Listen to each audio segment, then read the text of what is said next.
If you've ever wondered what peace looks like when the cameras stop rolling, step inside David Letterman's New York farm, a peaceful country place where fame fades and simplicity reigns.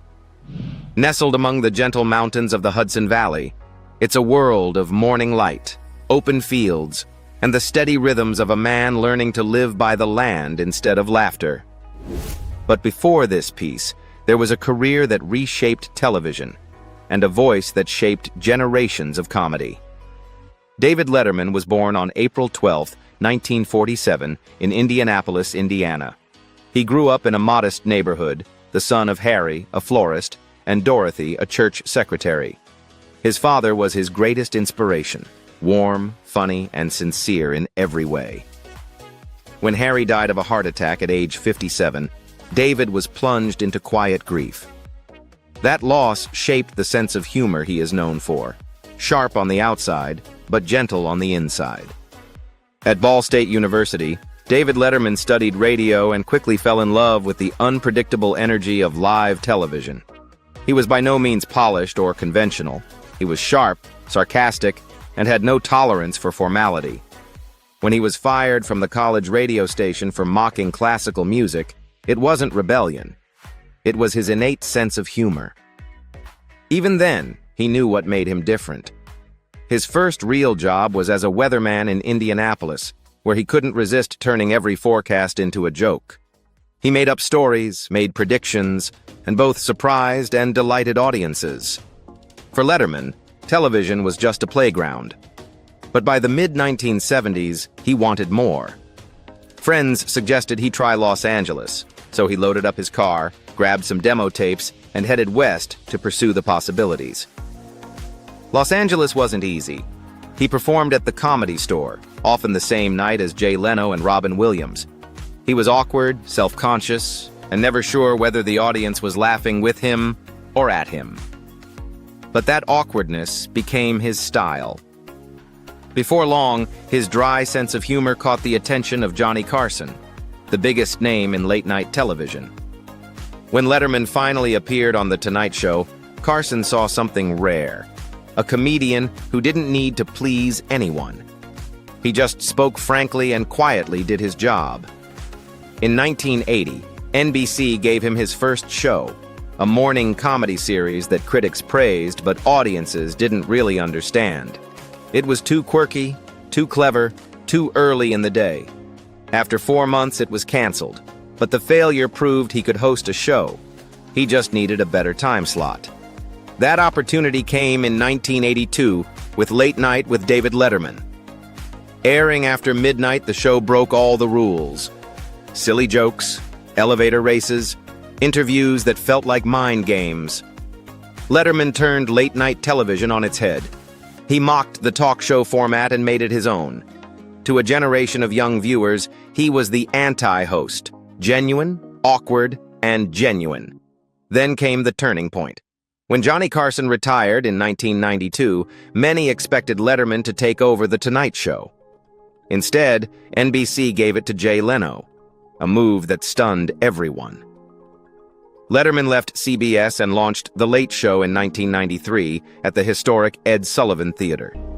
The ensuing rivalry would shape television for years, a story of pride, ambition, and perseverance.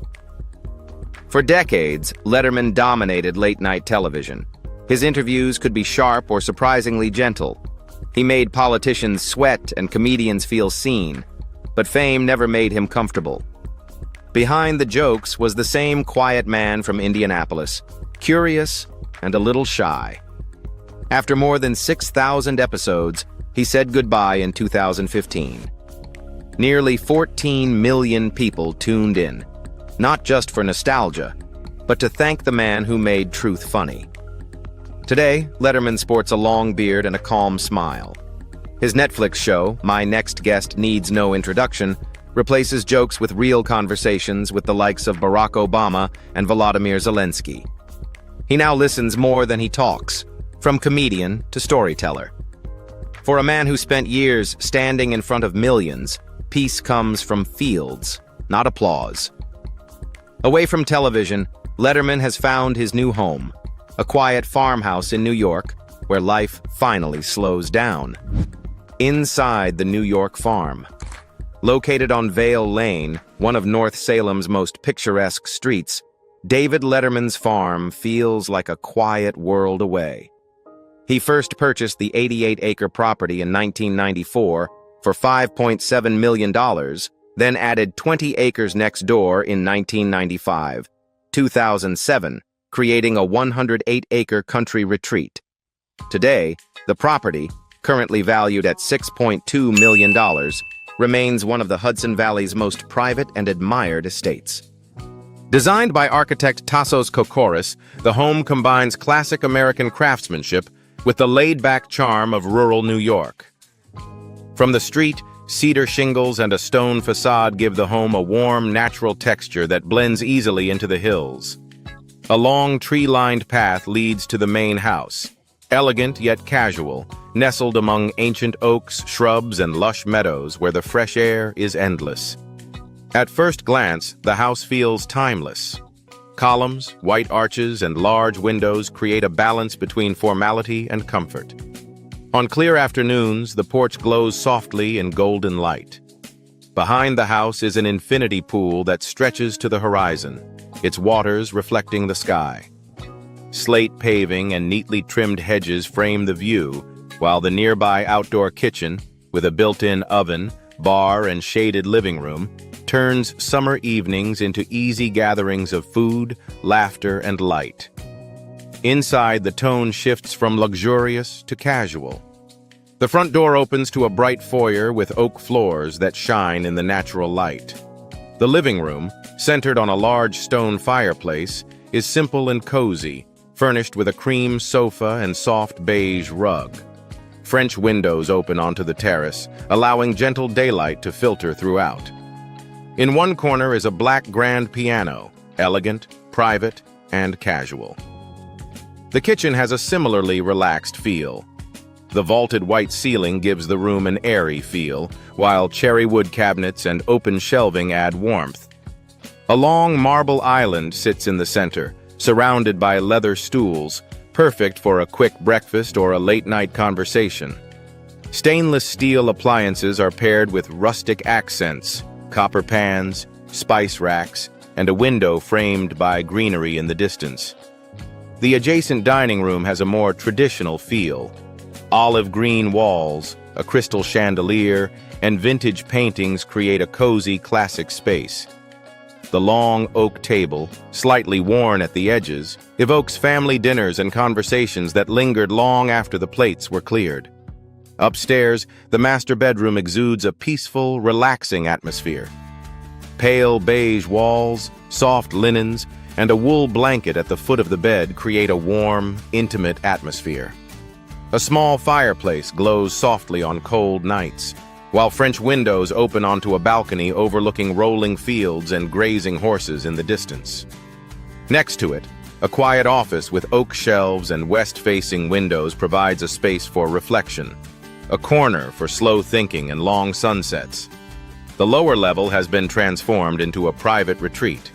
There's a private gym, a small living room with deep armchairs, and a poker room hidden behind soundproof doors. A compact kitchen and cozy living room create a self-contained feel, more about quiet relaxation than ostentation. With 6 bedrooms, 7.5 bathrooms, and 7 fireplaces, the home feels spacious without being extravagant. A natural, peaceful palette of soft whites, sand tones, and warm woods ties every room together. Linen drapes, wool rugs, and smooth marble surfaces add a sense of serenity, while soft light filters through the spaces, creating a balanced, relaxed feel throughout. It's a house built not to impress, but to breathe, where every corner feels touched by time, every window opens to calm, and the quiet itself becomes part of the design. And when he's not in North Salem, he's usually in Montana, a place quieter than anywhere else, where the air feels cleaner, the stars shine brighter, and life slows down just the way he likes it. Ranch in Montana. The road to David Letterman's Montana ranch begins quietly. Past the gate on Eden Road, The gravel driveway stretches between open fields, where the grass moves with the wind and the mountains sit far in the distance. The land covers 2,700 acres near Choteau in Teton County. Wide, quiet, and steady. It feels like a place made for long days and early mornings. At the end of the road, the house stands simple and solid. Built in a modern ranch style, it blends stone, timber, and glass into the landscape. The stone, imported from Italy, France, and Turkey, gives the walls a warm, natural tone that changes with the light. From every side, large windows frame the Rocky Mountains, letting the outdoors become part of the house. Inside, the layout is open and calm. The living room sits under vaulted ceilings with a stone fireplace at the center. It's the kind of room built for comfort. Nothing loud or fancy, just space to sit and breathe. The kitchen nearby holds Wolf appliances, a Sub-Zero refrigerator, and polished tile floors. It's practical, bright, and clearly made for everyday living rather than display. The house includes 5 bedrooms and 5 bathrooms, each one looking out toward the land. The master suite keeps the same tone: quiet colors, natural light, and a deep stone tub that fits the slower rhythm of this place. Down the hall, a heated 3-car garage opens directly to the trails. From here, Letterman can take an ATV or a horse and ride for miles without leaving his property. Around the main house, the ranch comes alive. There's an 800-square-foot barn with a carport, 2 horse stables that can hold up to 9 horses each, and a large hay barn beside 6 grain silos. 7 natural springs run through the land, feeding 4 water tanks and keeping the pastures green even in late summer. The area itself is full of quiet beauty. The ranch lies near the Lewis and Clark National Forest and the Bob Marshall Wilderness Complex, where hiking, fishing, and hunting are part of life. Mule deer, waterfowl, and antelope often pass through, and the Missouri River is only a short drive away for fly fishing. Today, he and his family still split their time between the 2 farms, enjoying the peace and distance from city life. As the wind moves through the grass and the horses graze in the distance, it's easy to see why he keeps coming back. This ranch isn't about luxury. It's about space, silence, and time. Beyond the quiet fields, there's another side to him, one that runs on engines and old stories. Let's head into his world of cars. Car collection. His favorite is an Audi Q5, a car worthy of a man tired of chasing the spotlight. Most mornings, he drives through the back streets of North Salem with a cup of coffee and no agenda. The 261 horsepower engine hums softly, built for silence, not applause. On foggy mornings, it glides over the hills like part of the landscape. Valued at about $55,000, it's simple, reliable, and well-fitting. A car for someone who values peace over fame. In the garage, everything is timeless. A Delahaye 135, a 1930s French masterpiece, hand-formed steel, polished chrome, curves like art. He saw it at auction years ago and just stood there, silent. When he finally bought it, he drove it not on the street but on a winding road near his farm. Priced at more than $1.5 million, the Delahaye isn't about speed. It's about devotion, to craftsmanship, to beauty, to memorable moments.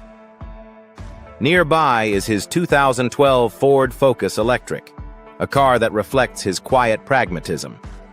He bought it long before electric cars became fashionable, drawn to the idea of simplicity, sophistication. With a 107-kilowatt electric motor and a range of about 76 miles, it's not meant for long trips or attention. It's designed for grocery shopping, running small-town errands, or living life easily. The $40,000 sedan represents something rare in show business: restraint. Finally, the mainstay, the Nissan Frontier. No ostentation, no show, just durability.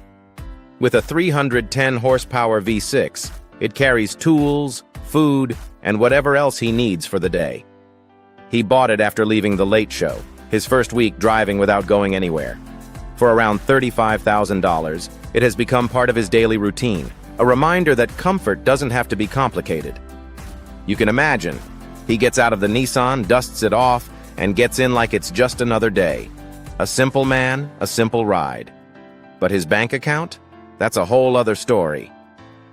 Now let's take a look at David Letterman's net worth, the result of a lifetime of hard work and smart moves, income and net worth.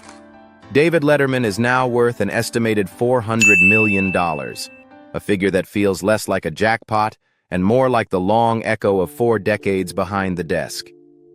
His fortune didn't arrive in a single moment of fame, but in steady layers of work, timing, and the rare talent of making late-night television feel alive again. At his peak, Letterman was earning close to $50 million a year, a mix of licensing and syndication royalties from Late Show with David Letterman. Those numbers reflected more than ratings. They captured an era when his wit and unpredictability became part of American culture. Even after his final sign-off in 2015, reruns and syndication deals continued to pay quietly in the background, the kind of invisible success that mirrors his low-key lifestyle today. But television wasn't his only engine. Off-camera, Letterman built a portfolio that would make even Wall Street nod. His production company, Worldwide Pants, became a quiet powerhouse, not only producing his own Late Show, but also hits like Everybody Loves Raymond, which earned over $1 billion in syndication revenue over time. Letterman's ownership stake is estimated to have brought him around $100 million, turning creative control into enduring financial strength. Then there's the real estate, an empire disguised as a retreat. His 108-acre North Salem estate cost about $10 million in total, $5 million for the original 88 acres in 1994, and another $5 million for the adjoining 20 acres in 2007, and is now valued at around $6.2 million. His 2,700-acre Montana ranch, purchased in the early 2000s, is worth an estimated $25 million, while his homes on Martha's Vineyard and St. Barth's are valued at roughly $15 million and $10 million, respectively. Each property is less an expression of wealth than a statement of retreat, money placed where peace grows. Letterman also followed his passions into business, co-owning Rahul Letterman Lanigan Racing, a top-tier IndyCar Series team valued at over $50 million. For him, it's not about trophies or headlines, but about the hum of machinery and the art of precision, the same instincts that once drove his comedy. Between that and his private car collection, worth an estimated $2 to $3 million, his investments have always circled back to movement, mastery, and control. He's mastered the art of building, careers, companies, and quiet empires. But what stands out most is what he's chosen to build beyond himself. Away from television and investments, Letterman's energy has found a new outlet in giving back. That's where his story takes its most meaningful turn. His generosity was understated, not in the form of fame, but in the quiet acts that rose above the applause. Through the Letterman Foundation for Civility and Caring, his strangely named but incredibly active charity, he gave more than $9 million to causes close to his family and heart. Education topped that list. Ball State University, the Indiana University where he first discovered radio, remains one of his biggest beneficiaries. Letterman's donations, estimated at $2 million, helped fund scholarships, media facilities, and creative arts programs designed to give young storytellers the kind of start he once struggled with. In addition to his alma mater, the foundation quietly supports organizations like the American Cancer Society, Doctors Without Borders, Habitat for Humanity, and the American Heart Association, which have collectively received between $6 million and $8 million in donations over the years. The latter is especially meaningful for Letterman, who underwent life-saving heart surgery in 2000. Each gift feels less like a celebrity gesture and more like a conversation about his past. The son of an Indianapolis florist who still looks back to the roots that shaped him. Even his humor finds its way into his generosity. In 2023, Letterman raffled off the original billboard from The Late Show to raise about $300,000 for Habitat for Humanity. It's a fitting symbol. The sign that once drew crowds now helps build homes. That blend of wisdom and compassion, turning nostalgia into impact, is Letterman. In the quiet rhythm of his philanthropy, you can glimpse the man, humble, cautious, and steady. Each donation is a thank you to the life that made David Letterman. The rest lives in his everyday life, family, peace, and the quiet of a man who has finally learned to rest. Personal life. David Letterman lives his life his way, slow, peaceful, and filled with the little things that make him happy. He spends most of his time on his farm in North Salem, New York, where he enjoys a laid-back lifestyle with his wife, Regina Lasco, and son, Harry. Mornings often begin with a walk around the farm or watching the animals. He is especially fond of his alpacas, gentle creatures who seem to fit in with the rhythm of life he has found for himself. Occasionally, friends come to visit, like Robert Downey Jr., and you can see them chatting in the pasture while walking their alpacas. It's that simple joy that fills his days. He's not an indoor person. Letterman loves to be outside, working in the yard, feeding his horses, or helping Harry with chores. When the weather is nice, he'll go fishing or drive to a baseball game. Other days, he just enjoys a cup of coffee with Regina in the morning sun. Their life is quiet and steady, built on the small moments that come with years of fame. Occasionally, he trades the farm for the sea. He and Regina spend time in St. Bart's, where he looks more like a retiree on vacation than the man who once dominated late-night television. Dressed in shorts and sandals, he is often seen on a boat or strolling around the marina, carrying groceries or chatting with locals. The island appeals to him because of its laid-back nature. No rush, no cameras, just sun and sea. He still makes time for meaningful work. His Netflix series, My Next Guest Needs No Introduction, keeps him intrigued. He travels, talks to people he admires, and stays connected without losing his quiet balance. Off-screen, you'll find him racing Indy cars with his team, Rahal Letterman Lanigan Racing, or catching up with old friends over coffee at a diner. Still funny, but now lighter. Since his heart surgery in 2000, he's taken better care of himself. He doesn't drink, stays active, and isn't afraid to talk about his worries or his age. But there's no bitterness, only acceptance. The fame may fade, but the humor doesn't. Today, Letterman's jokes echo through fields rather than late-night recording studios. If that combination of calm and humor resonates with you, please like, share, and subscribe. There are more unsung legends waiting to be discovered.